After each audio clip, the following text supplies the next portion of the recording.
Salut, je m'appelle Piccolina, je suis une molécule d'eau.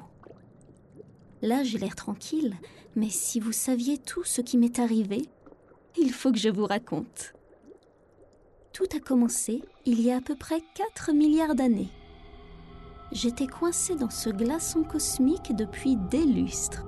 Il s'était détaché d'une comète et fonçait dans l'espace. Un jour, mon glaçon est passé très près d'une grosse étoile très brillante. Elle était entourée de milliards d'astéroïdes qui tournaient comme des fous. Pendant très longtemps, j'ai tourné comme eux. Mais je voyais que la plupart des astéroïdes finissaient par s'agglutiner les uns aux autres pour former de grosses boules de roche et de glace. Finalement, ces grosses boules sont devenues des planètes. Et comme il y avait de moins en moins d'astéroïdes qui les bombardaient, elles commençaient à refroidir. Je m'apercevais alors que les planètes les plus froides se couvraient d'eau et de glace. Ça alors, elles avaient dû en recevoir des météorites glacées comme la mienne. Ça n'a pas manqué.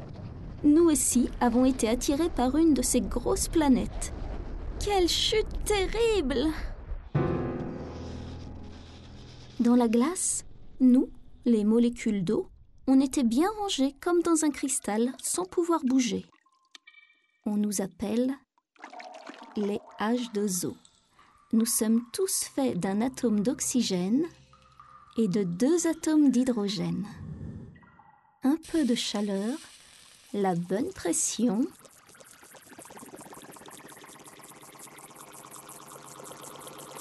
et nous voilà enfin libres de nous agiter pour devenir eau liquide, l'élixir de la vie. Dans les flaques, j'ai fait de drôles de rencontres.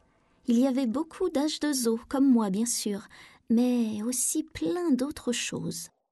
Et surtout, des molécules au carbone. J'en ai vu défiler des molécules. D'abord des simples, méthane,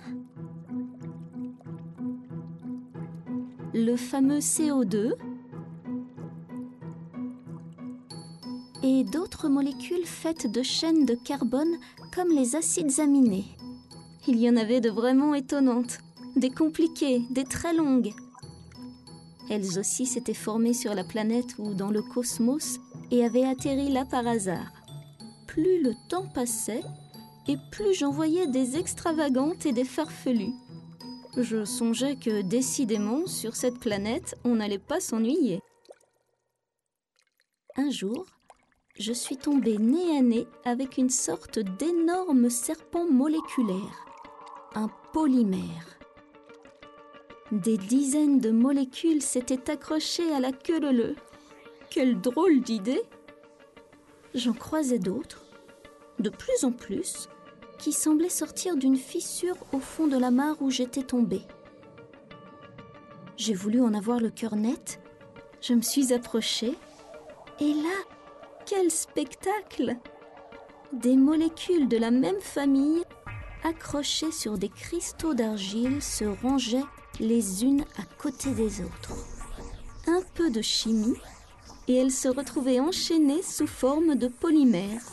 Et nous, les H2O, sommes entrés dans la danse de leurs petites réactions chimiques. Avec les polymères, l'ambiance n'était plus la même. Ils n'arrêtaient pas de se défaire, de s'assembler. J'en perdais mon latin. Il y en avait qui s'associaient et même qui se recopiaient. Parmi les plus bizarres, il y avait les hydrophobes. Celles-là nous détestent, nous, les H2O. Alors elles se mettent en boule dès qu'elles nous voient. Mais quelle beauté que la danse des hydrophobes pour former des membranes.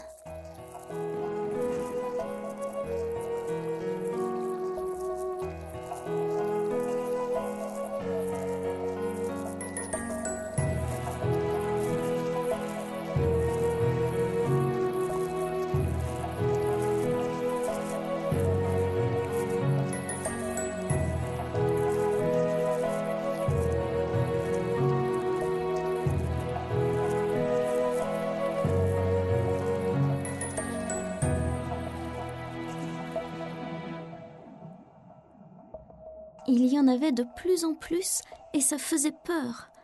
Le fond était couvert d'une sorte de film huileux. C'était le gang des hydrophobes qui cherchait à se répandre. J'ai voulu m'approcher pour leur faire peur à mon tour. Quand tout à coup, je me suis retrouvée enfermée par la bulle d'hydrophobe. Quelle poisse! Mais je n'étais pas seule. Il y avait des tas de molécules qui s'étaient laissées piéger. Des acides aminés, des polymères, des sucres. Avec le temps, je me suis habituée à ma petite cellule. En fait, on rigolait bien là-dedans. Et puis, il y avait de plus en plus de monde, car la bulle n'arrêtait pas de gober tout ce qu'elle trouvait. Au bout d'un moment, on a commencé à se sentir à l'étroit dans notre bulle. Il faut dire qu'il y avait des gros polymères qui n'arrêtaient pas de se dédoubler. Je voulais aller me plaindre quand j'ai entendu un grand bruit. Ma cellule s'était coupée en deux. Et c'est comme ça que la vie a commencé. Enfin, comme tout cela date de bien longtemps, je ne me rappelle plus trop bien de tous les détails. Mais les savants nous disent que c'est probablement comme ça qu'a dû apparaître la vie. Des milliards d'années se sont écoulées depuis. Oui, je sais, je n'ai pas changé. Mais regardez ce qu'est devenue ma petite bulle d'hydrophobe. Formidable, non, toute cette diversité du vivant. Et croyez-moi, avec le temps, ça va encore évoluer.